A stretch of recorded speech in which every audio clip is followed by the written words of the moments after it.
बाप की दियों पुरानी बात है। किसी गांव में एक अक्लमंद और नेक लोहार अपने जवान बेटे के साथ रहता था। उस गांव में उनका पुराना सा एक मकान था जिसमें 2 ही कमरे थे। एक कमरे में वह बाप बेटा रहते और दूसरे कमरे को उन्होंने अस्तबल बना रखा था जहां उनका घोड़ा रहता था। वह घोड़ा बहुत शानदार और निहायत आला नस्ल का था।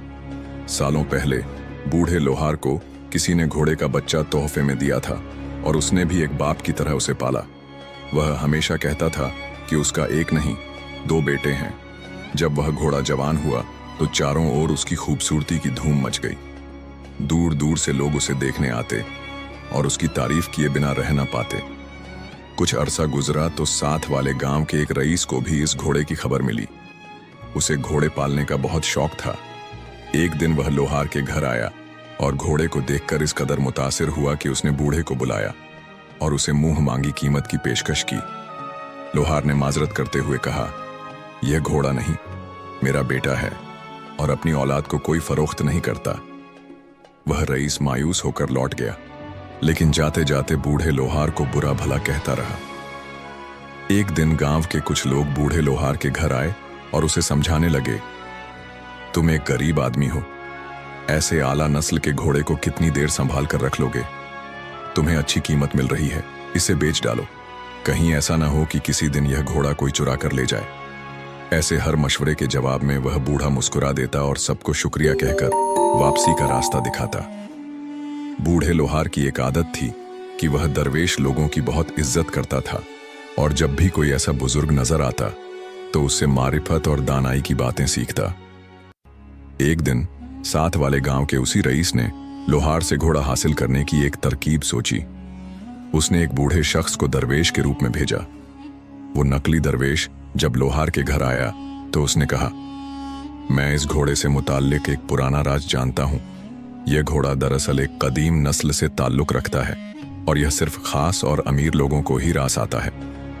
उसने मजीद डराया, इस नस्ल के घोड़े घर के जवानों की मौत का सबब बनते हैं। जाते जाते उस नकली दरवेश ने लोहार को खबरदार किया, ऐसे घोड़े हमेशा अपने मालिक के नसीब को बदलते हैं, लेकिन नसीब कभी सीधी लकीर में नहीं चलता। लोहार ने बुजुर्ग की बात को गौर से सुना और कहने लगा, जो कुछ मेरे नसीब में है वह अल्लाह बेहतर जानता है, इसलिए मैं अपने फैसले अल्लाह की रजा पर छोड़ता हूं। अगर यह घोड़ा वाकई आजमाइश का सबब है तो मैं इसका सामना करने के लिए तैयार हूं, लेकिन मैं इसे किसी कीमत पर फरोख्त नहीं करूंगा, क्योंकि मैंने इसे अपने बेटे की तरह पाला है। उस नकली दरवेश की भी कोशिश नाकाम रही और वह मायूस होकर लौट गया। चूंकि लोहार दरवेश की बातों को बहुत संजीदगी से लेता था, इसलिए जब वह वहां से चला गया तो उसके दिल में इस दरवेश की बातों ने एक हलचल पैदा कर दी।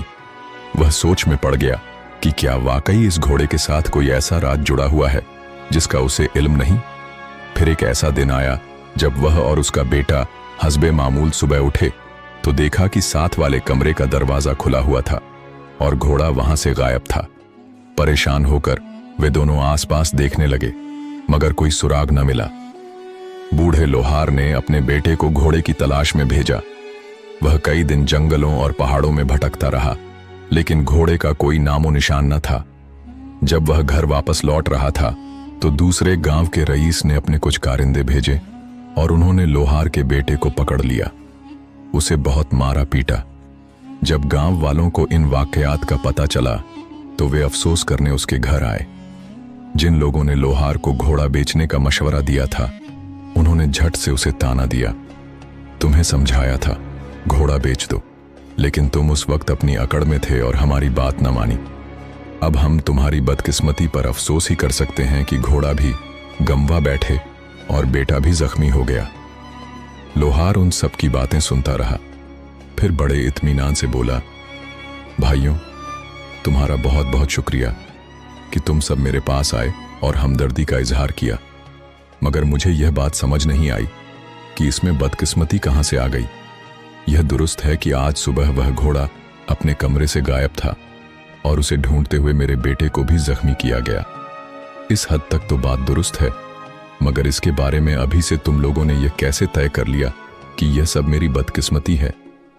गांव वाले उसकी बात सुनकर बड़े हैरान हुए और आपस में कहने लगे, शायद सदमे की वजह से बुढ़े का दिमाग सठिया गया है। ये बदकिस्मती नहीं तो और क्या है कि हजारों की मालियत का घोड़ा भी चोरी हो गया और बेटा भी जख्मी हुआ। बड़बड़ाते हुए वे सब लोग वहां से वापस चले गए। इस बात को अभी 3 दिन ही गुजरे थे कि अचानक वह घोड़ा घर वापस लौट आया। जब वह घर में दाखिल हुआ तो अकेला न था, बल्कि अपने साथ वह जंगल से सेहतमंद और आला नस्ल के 5 घोड़े और भी ले आया। पूरे इलाके में इस खबर की धूम मच गई। लोग आकर बूढ़े लोहार को मुबारकबाद देने लगे। जो लोग उसे घोड़ा गुम हो जाने पर ताने देते रहे थे, उन्होंने तस्लीम किया, हमने उस रोज गलत बात की थी। घोड़े का चले जाना दरअसल तुम्हारी बदकिस्मती नहीं, बल्कि खुशकिस्मती थी। देखो, आज एक की जगह तुम 6 घोड़ों के मालिक बन गए हो। लोहार ने हैरत से यह तबसरा सुना और कहने लगा, भाइयों, मुझे एक बार फिर तुम्हारी बातों की समझ नहीं आई। ये दुरुस्त है कि मेरा घोड़ा वापस आ गया और वह अपने साथ 5 घोड़े और भी ले आया, मगर इसमें खुशकिस्मती की बात कहां से आ गई? गांव वाले यह सुनकर अपना सा मुंह लेकर रह गए और कहने लगे, बुढ़ा 6 घोड़ों का मालिक क्या बना, ये तो घमंडी हो गया। ये कहकर वे सब लोग वहां से वापस लौट गए। कुछ समय बाद लोहार और उसके बेटे पर अब काम की जिम्मेदारी बढ़ गई थी, क्योंकि एक की बजाय उन्हें अब 6 घोड़ों की देखभाल करनी थी। कुछ दिनों बाद एक अजब वाकया पेश आया। बूढ़ा लोहार और उसका बेटा घोड़ों के साथ थे कि अचानक एक जंगली घोड़ा बिगड़ गया और उसने जोरदार झटका देकर लोहार के बेटे को जमीन पर गिरा दिया। गिरने की वजह से उसकी एक टांग टूट गई। लोहार ने सब्र से काम लिया, लेकिन उसे उस दरवेश की बातें याद आने लगीं। जब गांव वालों तक यह खबर पहुंची तो पूरा गांव बूढ़े लोहार के घर उमड़ आया। कुछ लोगों ने साफगोई से कहा, बाबा जी, आप ही ठीक थे और हम गलत थे। उन 5 घोड़ों का आना दरअसल खुशकिस्मती नहीं, बल्कि बदकिस्मती का इशारा था। हमें अफसोस है कि आपका नौजवान बेटा जख्मी हो गया। न जाने उसकी टांग दुरुस्त तौर पर जुड़ती भी है या नहीं। आप बूढ़े हो, तमाम कामकाज बेटा करता था। आपके लिए तो मुश्किल और भी बढ़ गई। लगता है आपकी किस्मत ही खराब है। बूढ़े लोहार ने यह सुनकर ठंडी आह भरी और कुछ झुंझलाहट के साथ कहने लगा, गांव वालों, हर वाक़े में किस्मत को दोष न दिया करो। जो बात जितनी है उतनी ही बयान किया करो। तुम लोग तो फौरन फतवा जारी कर देते हो। मेरा बेटा गिरकर टांग तोड़वा बैठा, इस हद तक तो बात दुरुस्त है। बाकी किस्मत के बारे में कुदरत ही बेहतर जानती है।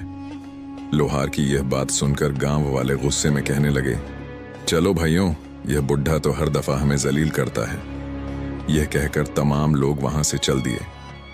2 हफ्ते बाद करीबी मुल्क की फौज ने अचानक हमला कर दिया और जंग छिड़ गई। बादशाह ने मुल्क के तमाम नौजवानों को ढूंढने और उन्हें जबरन फौज में भर्ती करने का हुक्म दिया। अगले ही रोज रियासती अहलकार दूसरे देहातों की तरह इस गांव में भी आए और बूढ़े लोहार के जख्मी बेटे के सिवा तमाम नौजवानों को पकड़कर अपने साथ ले गए। अब गांव वाले रोते पीटते बूढ़े लोहार के पास आए और कहने लगे, हम तो तुम्हें बेवकूफ समझते थे, लेकिन तुम तो हम सबसे सियाने निकले। वाकई तुम्हारे बेटे का हादसा बदकिस्मती नहीं था। सच पूछो तो ये तुम्हारी खुशकिस्मती थी। हम सबके बेटे जंग लड़ने चले गए, मालूम नहीं वापस लौटते भी हैं या नहीं। तुम्हारा बेटा तो घर में है और कुछ दिनों में ठीक हो जाएगा। बूढ़े लोहार ने उनसे हमदर्दी का इजहार किया और कहने लगा, भाइयों, अगर तुम लोग असल बात को समझ लेते तो अब भी परेशान न होते। मेरा ईमान है कि हर आजमाइश के पीछे कोई हिकमत होती है, जिसका इल्म सिर्फ अल्लाह को है। चंद हफ्ते गुजरे तो बादशाह की फौज ने दूसरे मुल्क की फौज को शिकस्त दे दी और हर तरफ अमन कायम होने लगा। बादशाह को गांव-गांव जाकर अपने आवाम की हालत देखने का शौक था, ताकि जंग के बाद के हालात को बेहतर तौर पर जान सके। एक दिन बादशाह ने गांव वालों को अपने दरबार में दावत दी। तमाम गांव वहां जमा हुआ और बूढ़ा लोहार भी वहीं मौजूद था।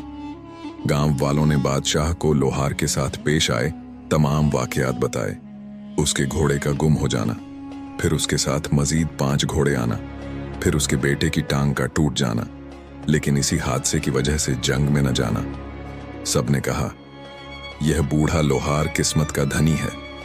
बादशाह ने लोहार को अपने पास बुलाया और कहने लगा, मैंने तुम्हारी किस्मत के उतार चढ़ाव की कहानी सुनी। तुम्हारी किस्मत के यह वाकयात हैरान करने वाले हैं, लेकिन सबसे ज्यादा हैरत की बात यह है कि तुम हर आजमाइश को बगैर किसी शिकायत के कबूल करते हो। मैं यह जानना चाहूंगा कि तुम्हारे पास यह हिकमत और सब्र कहां से आया। बूढ़े लोहार ने बादशाह के सामने सर झुकाया और कहने लगा, बादशाह सलामत, मेरी हिकमत मेरी आजमाइश का नतीजा है। मैंने अपनी जिंदगी से सीखा है कि हर वाकया, चाहे वह बज़ाहिर खुशी का हो या गम का, दरअसल एक इम्तिहान होता है। हमें न तो खुशी में मगरूर होना चाहिए और न ही गम में मायूस, क्योंकि अल्लाह की रजा में राजी रहना ही दरअसल हकीकी खुशकिस्मती है। बादशाह लोहार की बातों से बहुत मुतासिर हुआ और कहने लगा, तुम्हारे सब्र और हिकमत की वजह से मैं तुम्हें यह इनाम देता हूं कि मैं तुम्हें तुम्हारे गांव का सरदार मुकर्रर करता हूं। इसके साथ एक मकान, घोड़ों का अस्तबल और घोड़ों की निगरानी के लिए 6 कारिंदे भी देता हूं।